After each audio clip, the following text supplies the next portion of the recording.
assiette, Bruce. Oui. Pas gaspiller. Peut-être même la vôtre aussi, d'ailleurs. Faites gaffe. Ça, c'est un autre problème. C'est la journée nationale contre le gaspillage alimentaire. Demain, chaque année en France, près de 10 millions de tonnes de nourriture sont gaspillées. C'est 150 kilos par habitant. Et dans la restauration collective, on parle de 540 000 tonnes qui sont jetées. 1 million de repas perdus. Je vois les poubelles qui débordent, nous écrit Anna, tous les soirs devant des restaurants ou des cantines. Comment réduire ce gaspillage? Eh bien, on va faire appel à Xavier Corbal. Merci d'être avec nous, Xavier Corbal, président d'Ecosphère. Votre entreprise, justement, aide à réduire de moitié le gaspillage dans les lieux de restauration collective. Vous accompagnez notamment la région Île-de-France.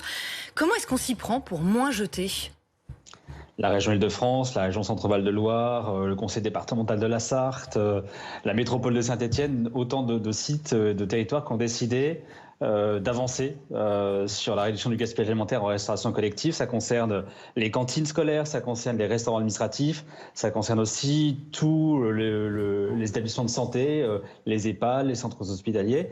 Et donc ça passe d'abord par une considération des enjeux qui sont considérables. C'est 18 milliards d'euros de chiffre d'affaires, la restauration collective, 3 milliards de repas servis par an. Et donc si on projette une réduction du gaspillage d'environ 25%, on projette une économie sur la restauration collective en général d'environ 4 milliards d'euros en France, qui pourrait favoriser l'amélioration de la qualité de l'alimentation dans les cantines scolaires, dans les établissements de santé et les restaurants administratifs. Alors comment on s'y prend après avoir visibilisé ces enjeux économiques et de transition écologique?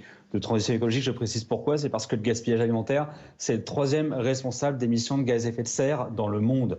Comment on s'y prend? C'est des diagnostics extrêmement poussés, la main dans les poubelles, pour comprendre pourquoi il y a des surplus de production, de distribution, de assiettes en restauration collective.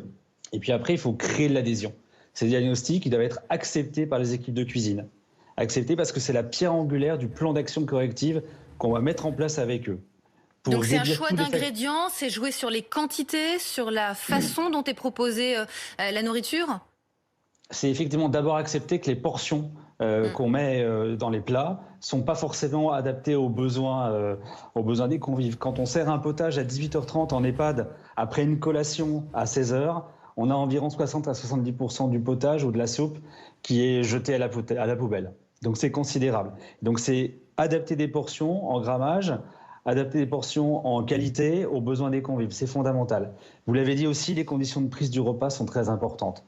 Prendre son repas tout seul dans sa chambre, c'est un facteur de peu d'appétence. Prendre un repas avec un menu bien présenté dans une salle de restauration où on partage le repas comme on aime le faire en France, c'est aussi un facteur d'appétence qui va permettre de réduire le gaspillage.